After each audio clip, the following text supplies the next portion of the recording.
So you're a financial professional or an aspiring financial professional, and you're looking for a way to attract that ideal client or that ideal prospect to your practice. How do you do that? Let's get into it today. Get the pen and paper out. Hey everybody, Dominique Henderson here. Want to jump right into it. And today, this really stems around a comment that I got on my YouTube channel. Hopefully I'm pronouncing this name right. Rudini does not know whether or not his CFP designation is kind of overkill for his market. How does he, market and attract the people that he wants? Well, I want to dig into that today and answer the comment, answer the question of how exactly you would form what we call a niche or niche market for the type of person you want to work with. What I want to do today is I want to break down what niche markets are and introduce to you my 5-step content creation guide that I use to create videos like this and that I've used to help advisors find their niche. So let's dig right into it right now. First of all, when we talk about niches or niches, I'm going to use the word niche. I don't like niche. It sounds too whatever, girly or something. So when we talk about niches, what are they, right? Well, a niche is just a group of people that have similar or common characteristics that you want to market to, right? So say if you wanted to market to physicians that are trying to sell their practice in the next 10 years, and so they got an exit event, a monetization event coming up, and you want to specialize in all the things that they need from a financial services professional, and even beyond that, right? Because they're going to need other things as a business owner selling a business. So, or you can go that way, or you can go with people that work at a company, or you can just say, retirees in Boca Raton that are ages 55 through 60 that, are thinking about, the snowbird effect of how they live in Jersey for 6 years or 6 months out of the year, and then Boca Raton for another 6 months. It really doesn't matter who you pick, how you pick them. It just needs to be really centralized, I would say, in order to attract enough people in order to build your practice. Now, let me also say that niches are important for a couple of reasons. The first reason is it helps you focus on what's important in your business, right? You don't need to, in the example I just gave, if you are looking at physicians, you probably are not going to be trying to attract engineers or, computer scientists or something like that because you're focused on physicians. It's going to allow you to start looking at the things that would attract that group of people versus another group of people where you would just be wasting and spending your wills and your energy trying to attract too many people. In reality, if you're going to have a solo practice or just let's say a lifestyle practice where you're serving, anywhere from 50 to 150 or maybe even 200 households, that's all you need. You don't need to attract everybody. With over 300 million people in the US, to find a pocket of 250 households is not that difficult. But you're gonna have to be specific about it. So this is the other thing about it. So it allows you to be focused and specific with who you're honing in on, and it allows that person that you're being focused and specific for to find you, right? When they hit your website, when they hit your branding, when they interact with the type of experience that you're gonna give them as their financial services professional, they know exactly what they're going to get. That should be very clear to them. They shouldn't be wondering what the service is like and what the deliverables is like and who you help and all those type of things. It needs to be very clear, and that's another benefit of niche marketing. Okay, with all that said, now that we know what a niche market is and why it's helpful, let's get into a very high-level overview of my content guide. Step one, you'll need to find out what your niche market has in common with everyone.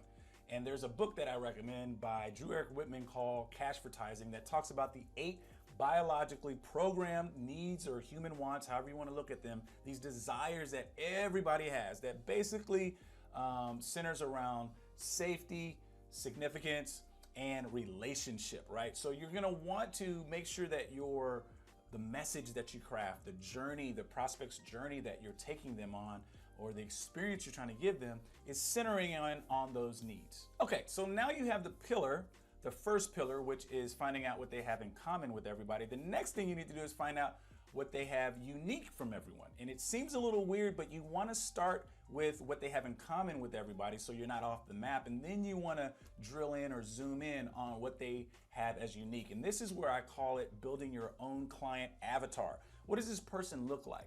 What age are they? Where do they work? Who do they hang out with? What do they like to do? These are all the things that you can find out, usually from social media, just stalking, cyber stalking them as I call it.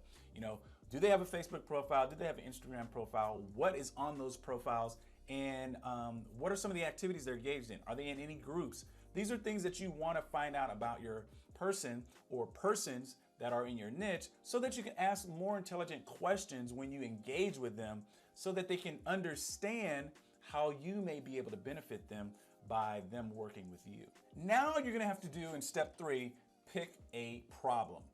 What is the pain that they are experiencing? What is the problem with these physicians that are trying to sell their practice in the next 10 years?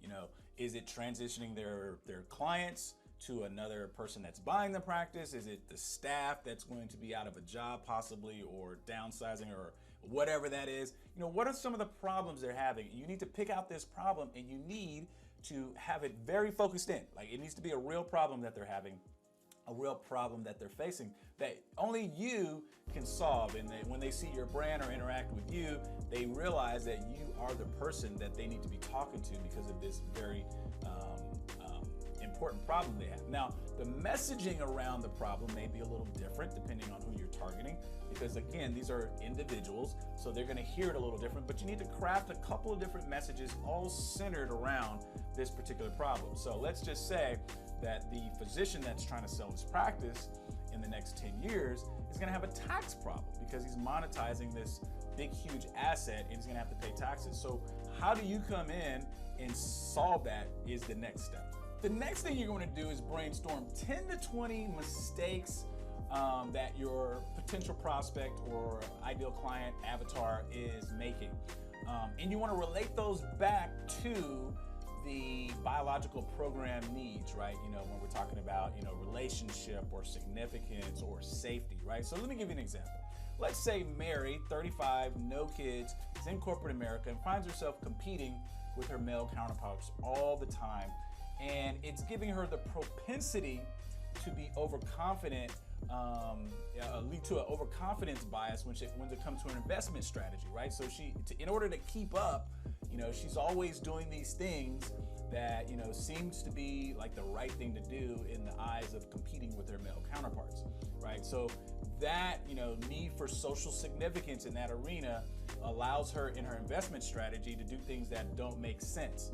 So her desire is really to put in place an investment strategy that gives her the confidence, that gives her, you know, the surety or whatever, the guarantee that in her mind that she's doing the right things with some outside perspective, which she knows she needs, right? So that's just an example, but that's how you want to frame it. You want to be, you know, kind of crafting a narrative or something for that to fit in, because it's going to allow you to ask the right questions and present the right solutions when it comes to working with that person. And the final step is going to be create that content with that one bold promise, giving them what they want. Now, you're not going to be able to predict the market on any given year or anything like that, but if somebody's searching for significance or relationship or certainty and things of this nature, you can craft a plan that gives them a little bit better feeling around things that they don't know. They don't know, you know, what retirement's going to look like if they're making this amount of money and they're living on this amount of money, but then in 20 years or 30 years or something like that, they want to retire off of a different amount of money. So all those different things you can do as a financial professional to give them the certainty of a defined outcome that they want, or allow them to create margin in their life for, you know, transitioning out of a job and doing something different. Maybe they want to open up a bed and breakfast, or maybe they want to do real estate, or maybe they want to travel, or maybe they want to take care of their parents. Whatever that is, it's your job to find out what that is through these questions and through this framework that I'm showing you, and show them that you can give them what they want. And then that's going to attract them to you.